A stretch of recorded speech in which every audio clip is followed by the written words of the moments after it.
22대 총선 이제 6일 앞으로 다가왔습니다. 선거가 일주일도 채 남지 않은 건데 오늘부터 실시되는 여론조사 결과 공표할 수 없고 내일부터는 이틀 동안 사전투표가 시작이 됩니다. 여야 남은 기간 동안 지지층을 결집하는 데 사활을 거는 모습인데요. 먼저 국민의힘 한동훈 위원장의 유세 현장부터 보고 패널 분들과 자세한 이야기 나눠보도록 하겠습니다.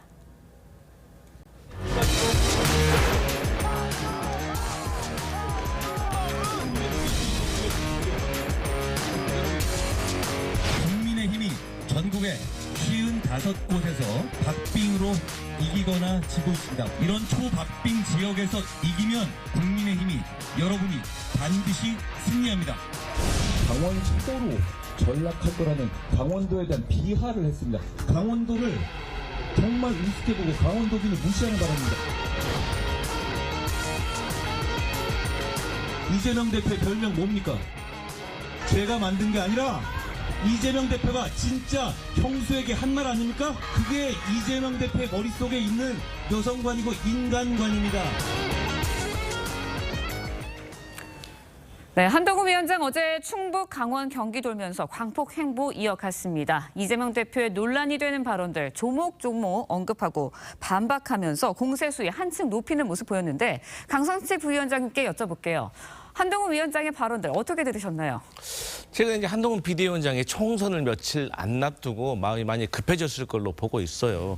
그런데 이제 네거티브라는 거는요, 사실 새로운 것 그리고 국민들이 느끼기에 충격적인 사실 아니면 기존에 있었던 네거티브 전략은 많이 이제 여론에 반영이 됐다고 봅니다. 그리고 최근에 이제 그 민주당 후보들과 또 이재명 대표와 관련돼서 설화들이 있었기 때문에 이런 모습을 부각시키려고 하는 한동훈 비대위원장의 어떤 의도가 엿보이는데요. 그런데 이제 거친 말을 하다 보면 본인도 거친 말을 할 수가 있고 또 한동훈 비대위원장도 최근에 욕설이라든지 어떤 거친 말 때문에 설화에 오른 경우가 있기 때문에 이런 것들 주의해야 한다. 마지막으로 충북과 강원 같은 경우는 국민의힘에서 강세 지역이기 때문에 아무래도 지지층의 결집을 조금 의도하는 거 아닌가 이렇게 보고 있습니다. 알겠습니다. 최수영 평론가께는 아까 리포트에도 잠깐 나왔습니다만 55곳이 초박빙이다 이렇게 이제 진단을 했어요. 그리고 개헌 전의선이 뚫릴 수 있다. 글쎄 이게 100석도 안 된다 이런 뜻으로 해석을 할 수가 있겠는데 그렇다면 어떻게 이 판세를 보고 있다 이렇게 봐야 됩니까? 그러니까 지금 여당이 원래 이제 총선에서 과반 혹은 일당을 하기 위한 법칙이 있습니다. 그게 뭐냐면은 전통적 지지층이 여당의 전통적 지지층이 이제 TK, PK 강원 합한 의석수가 73석입니다. 그리고 이제 그러니까 말하자면 중원이라고 할 수 있는 이제 그 충청의 표들이 이제 28석인데 원래 이기려면 이 73석에서 한 65석을 한 다음에 그다음에 이제 충청권에서 28석 가운데 절반 정도는 14석을 한 다음에 그다음에 수도권이 122석 아닙니까? 그렇습니다. 여기에서 4분의 1 정도를 하면은 이제 30석 이상을 가져오기 때문에 바로 이제 이게 일당이 되는 거고 조금 더 가져오면 이제 과반이 되는 겁니다. 그런데 지금 한동훈 위원장이 지금 55곳이 이제 거의 뭐 백중세라고 얘기를 했기 때문에 이 얘기 뭐냐면은 지금 사실 부울경에서 지금 낙동강 전선과 지금 사실 충청 그다음에 수도권 일부까지 지금 워낙 혼전세가 많기 때문에 만일 집중적인 이제 말하자면 이게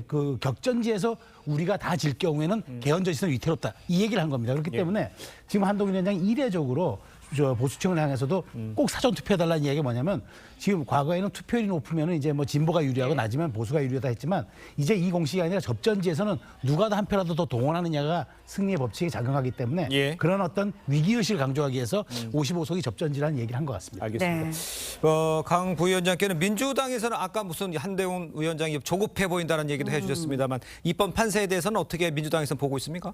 그러니까 지난 2년 동안의 윤석열 정부에 대한 심판 여론이 잦아들지 않고 있고 또 최근에 의대 증원과 관련된 윤석열 대통령의 담화문이 어떤 국민에게 심판의 의지를 더 확고히 했다라고 민주당은 판단을 하고 있어요. 그래서 그런 의미에서 민주당이 뭐 지역구와 비례대표를 합쳐서 한 140석 정도는 할 수 있을 거라고 예상을 하고 있어요.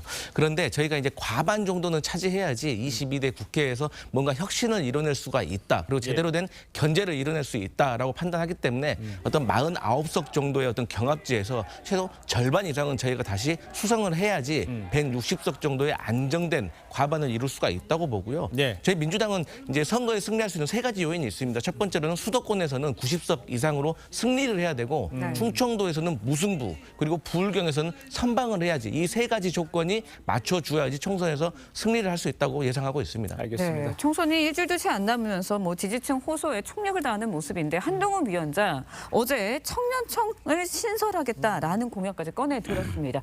청년층 표심을 잡기에 효과적일까요? 어떻게 평가하세요? 그러니까 지금 사실 그 뭐 40, 50대가 진보, 그다음에 60대 이상이 보수해서 이제 이른바 40, 50대가 60대 이상은 이른바 세대 전쟁이 벌어지는데 아직도 네네. 2030 세대가 표심 많이 정하지 못했다. 이제 이런 분석들이 많이 나오지 않습니까?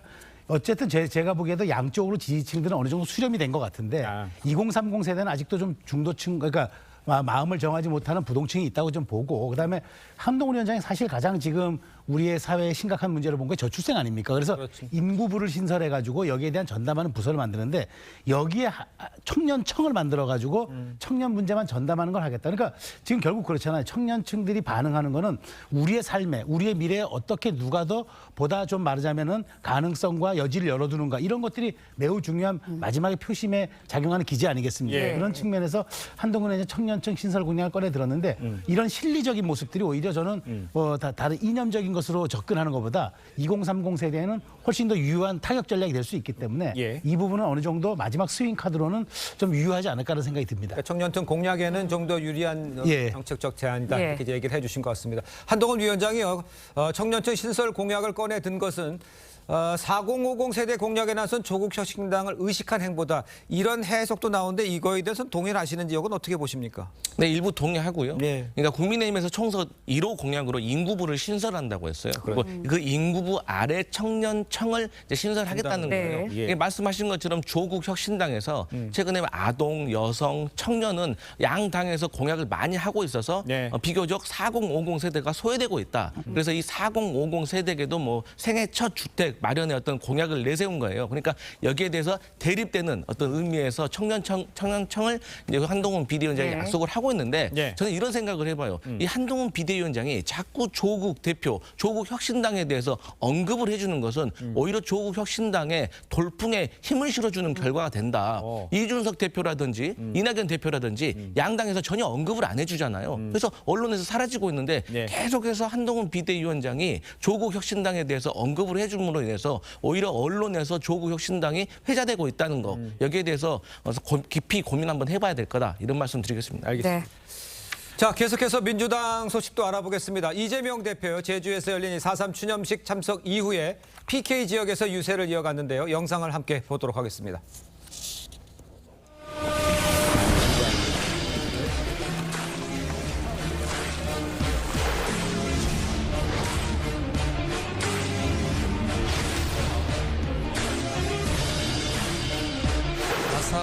학살의 후예라고 할 수 있는 정치 집단이 바로 국민의힘입니다.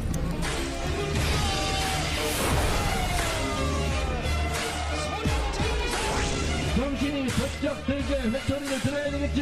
여러분께서 확실하게 보여주시겠습니까?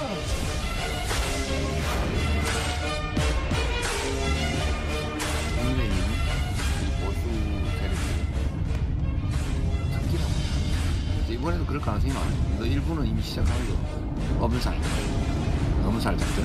속지 말자 엄살 작전. 자, 이제 쭉 보셨습니다만 이재명 대표가요 여당을 향해서 이제 4.3 학살의 후에 이렇게 지칭을 했습니다. 윤 대통령과 한동훈 위원장이 추념식에 불참한 것에 대해서도 비판을 했어요.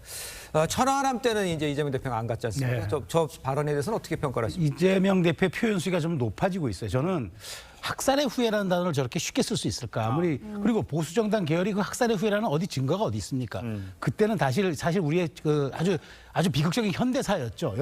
여기 사실 여러 가지 지금 학설들이 있는 건데 저는 매우 안타까운 이 그 어떤 우리의 현대사의 비극을 말이죠.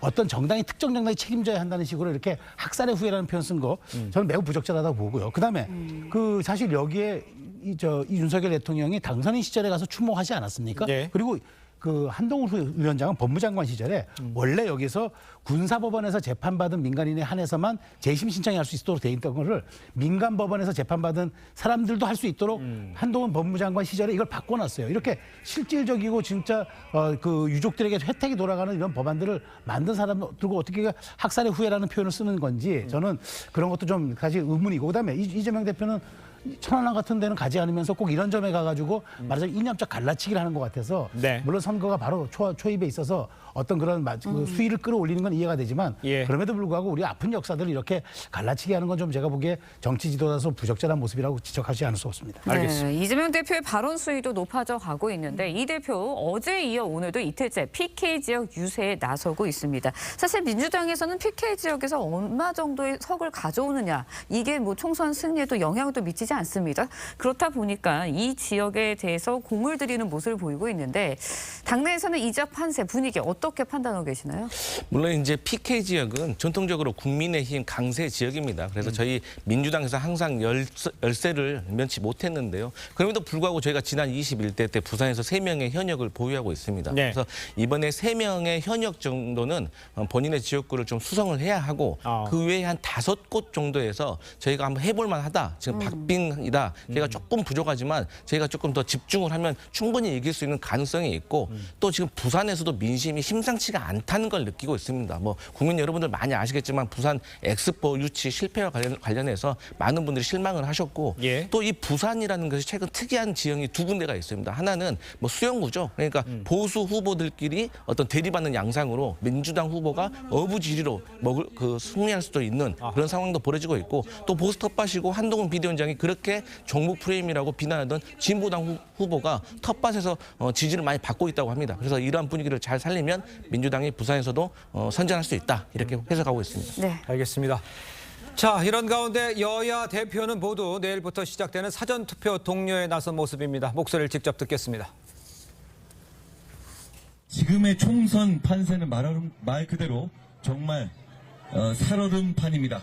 결코 안심하거나 포기할 수 없는 절박한 상황입니다. 이제 곧 사전투표가 시작됩니다. 무조건 투표장으로 가주십시오. 투표장에 가주십시오. 이번에 대한민국이 운명이 달려있다는 생각으로 사전투표도 열심히 해주고 일찍 투표합시다. 이제는 전쟁으로 치면 백병전 상태입니다. 네 편이 많이 찍느냐 내 편이 많이 찍느냐로 결판납니다. 자, 사전투표율은요, 이게 통상적으로 젊은층 참여가 높고 진보 정당에 유리하다 이런 얘기가 있었습니다. 그런데 지금은 여야 모두 사전투표하세요 이런 상황이잖아요. 네. 사전투표율이 높으면 어디가 더 유리하다고 보십니까? 저는 이제 그거를 유불리를 따지기 어렵다고 봐요. 예, 과거 패턴을 보기 어려운 게 사실 이제 사전 투표가 그 전에는 이제 뭐 본 투표를 보조하는 형태로 이제 인식이 됐지만 실제로는 이제는 3일 동안 분산 투표라고 우리가 이제 이해할 정도로 그렇죠. 대중화되었고 예. 국민들이 쉽게 접근하기 때문에 저는 그래서 지금 여론조사에 여러 가지 응답하지 않은 이른바 샤이 보수층이 존재하고 있다 이런 보도들도 나오고 있기 때문에 이번에는 누가 더 지지층들을 최대한 투표장에 이끄느냐. 그래서 저는 투표율이 65%가 된다고 해도 예. 여야가 누가 더 압도적으로 유리하다 이렇게 평가를 내리기 매우 어려울 것 같아요. 이번 총선은. 네. 그렇기 때문에 여야 모두 지지층을 최대한 어떤 투표장에 동원하는 걸 지금 관건으로 걸고 있는 것 같은데 네. 누가 마지막에 중도 보수까지 끌어들이는 합리적인 모습을 보여주느냐가 이번 총선의 관건이 될 것 같습니다. 알겠습니다. 강성필 부위원장께서 보시기에 지금 샤이 보수 얘기도 하셨어요. 예. 사전투표율이 높다는 거는 민주당이 절대적으로 유리한 건 아니다. 이렇게 생각하십니까? 어떻습니까?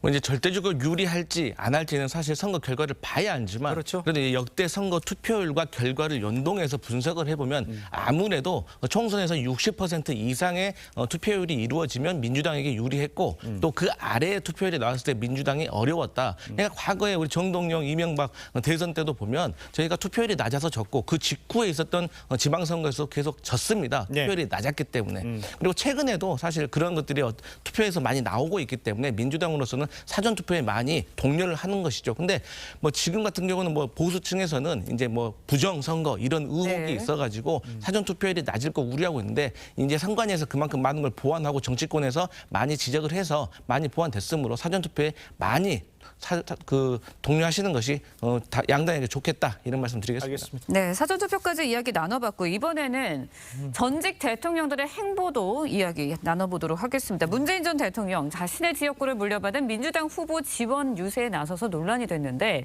박근혜 전 대통령은 총선에 출마한 측근이죠. 유영하 후보 지원 유세에 나설 것이라는 전망이 나왔는데 일단은 다 취소가 됐다는 보도가 나왔습니다. 어떻게 두 전직 대통령의 행보 어떻게 평가하세요? 사실 문재인 전 대통령이 이렇게 직접적으로 바로 직전 대통령인데 정치 현장에 이렇게 참전하듯이 하는 건 매우 부적절한 행태거든요.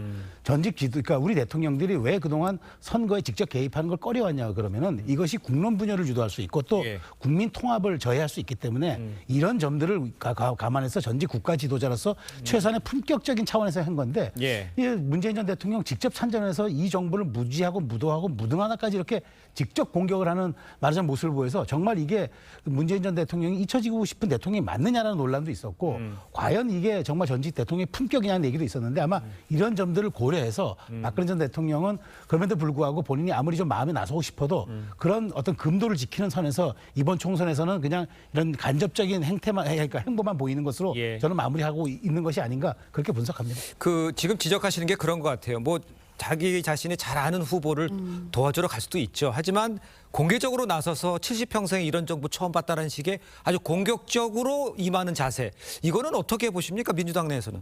사실 이제 뭐 민주당 내에서도 의견이 분분합니다. 근데 저는 개인적으로 이제 전 대통령은 국민 화합을 위해서 정치에 직접적으로 개입하는 것은 좀 자제해야 된다는 입장인데요. 근데 문재인 전 대통령과 관련해서는 이런 입장이 있는 것 같습니다. 그러니까 이번 정권에서 이슈마다 전 정권 탓하기가 계속해서 이어지고 있고 또 울산시장 선거 개입과 관련해서 이미 무혐의를 받았던 문재인 정부의 요직 인사에 대해서 재수사가 개시가 됐어요. 이런 것들은 정치적으로 문재인 대통령까지 겨냥할 수 있다는 것으로 정치적으로 해석될 수가 있기 때문에 이러한 면에 있어서 문재인 전 대통령께서도 조금 서운한 마음을 그리고 어쨌든 야권 전체가 파이가 늘어나야 되기 때문에 본인께서도 조금 선거에 좀 직접적으로 좀 지지를 하는 것이 아닌가 그렇게 해석이 되고 있습니다. 알겠습니다. 네.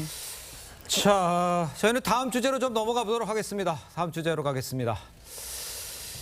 자, 민주당 양문석 후보의 편법 대출 논란 파장 커지고 있습니다. 어제 안산갑 토론회에서 쟁점도 단연 이 문제였습니다. 영상을 보고 오겠습니다. 양문석 후보의 딸 명의의 사업자 대출 11억이 안산시 상록구 소상공인 지원 예산의 73%에 해당하는 액수입니다. 담보대출로 활용되지 않았다라면 더 많은 어떤 서민들이 혜택을 보고 이익을 보고 피눈물을 흘리지 않았을 텐데 이자 절감을 위한 편법 대출은 국민 여러분께 그리고 안산 시민 여러분께 상록구 구민 여러분께 진심으로 사죄드립니다.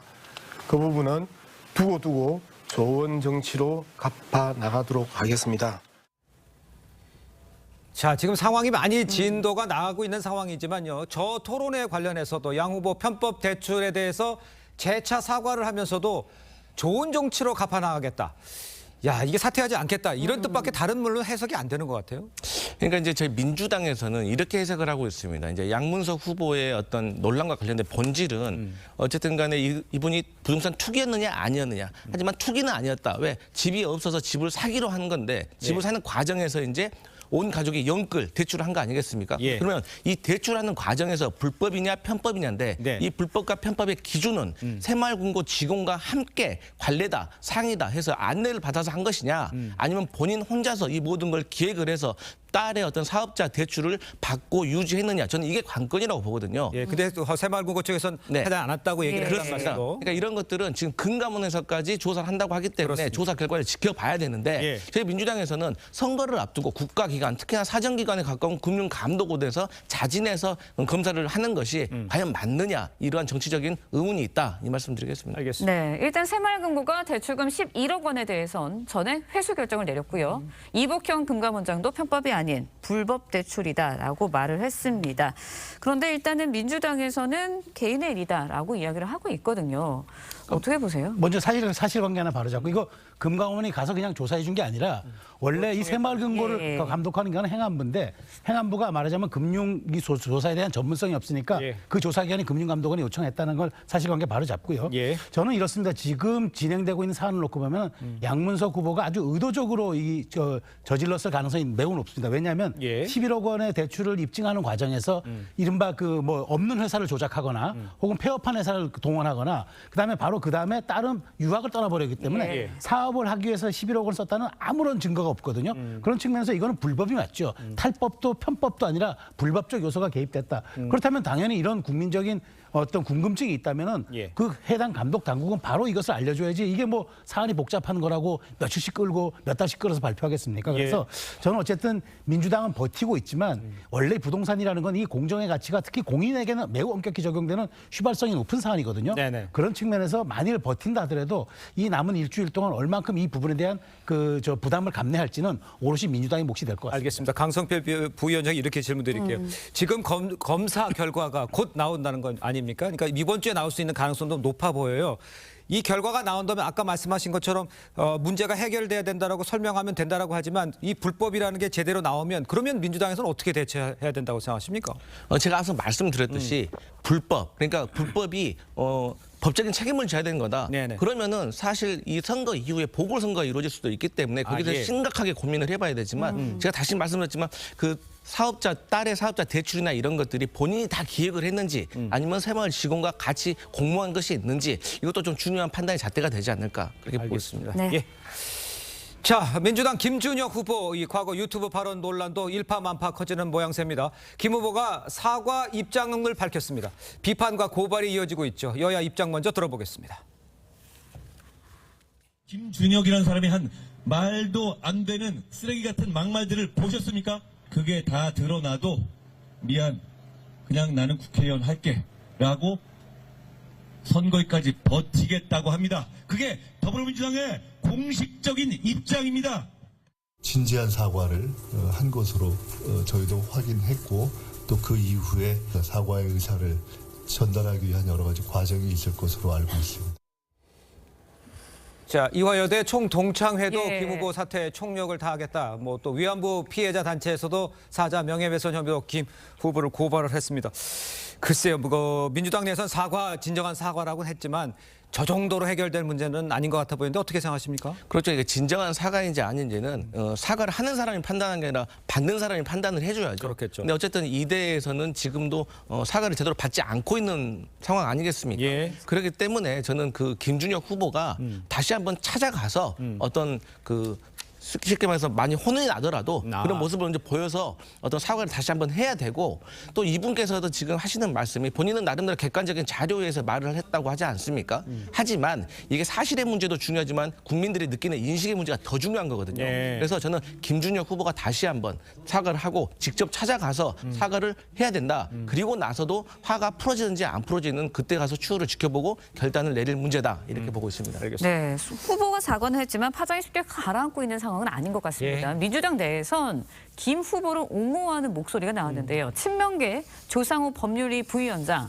김 후보의 성상납 발언에 대해서 역사적인 근거가 있다라는 주장을 내놨습니다.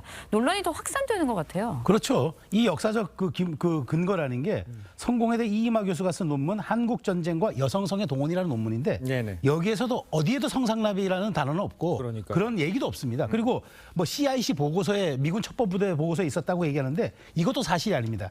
이것을 인용한 샌프란시스코 현지 신문에 보도가 있었는데 예. 여기에서도 그런 조차 내용이 없는데 지금 친명계 아주 찐명이라고 불리는 이제 예. 조상호 그 변호사가 이런 얘기를 한 것은 네네. 아마 김준혁 후보를 엄호 사격하기 위해서 한 것 같은데 역사적 사실조차 팩트가 틀리는 것조차 엄호하는 게 이게 과연 온당한 일이고 그다음에 이게 그러면 지금 마지막 남은 일주일 사이에 중도층에게 먹힐 거라고 보는지 그리고 저는 이렇게 말하자면 이렇게 안이한 인식과 그런 어떤 이런 자세로 이 문제를 대하는 게 예. 민주당이 지금 정권 심판론에 기댄 이런 선거 캠페인이 마지막까지 먹힌다고 생각하는 것 같은데 예. 이렇게 모래성으로 쌓아올린 지지율 저는 그렇게 오래 가지 않을 거라고 봅니다. 아, 그렇습니까?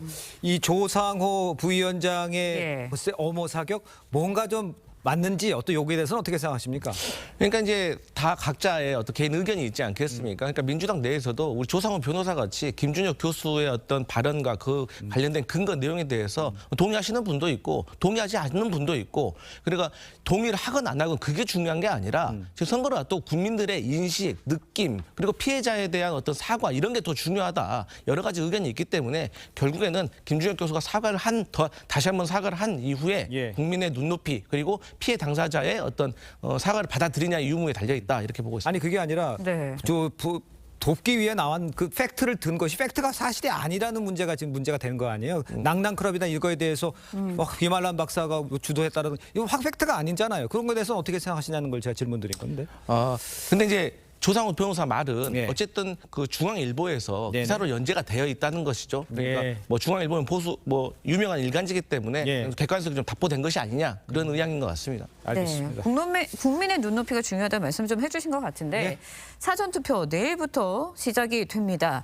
양문석 후보 편법대출 논란, 김준영 후보 막말 논란. 사전투표에도 영향을 줄까요? 어떻게 예상하세요? 전 분명히 주죠. 이제 오늘부터 이른바 여론조사 금지 공포기간 아니니까 예. 이른바 블랙아웃이 이제 적용되는데 저는 이제 이렇게 봅니다. 지금은 그 여론의 흐름을 우리가 체크할 수는 없지만 저는 그 민심에 도도한 저류가 있다고 예. 봅니다. 아직까지 이제 일주일이면 마음을 바꾸기에는 충분한 시간인데 예. 어떤 이슈보다도 이슈를 다루는 태도가 사실 정치에서 더 중요하거든요.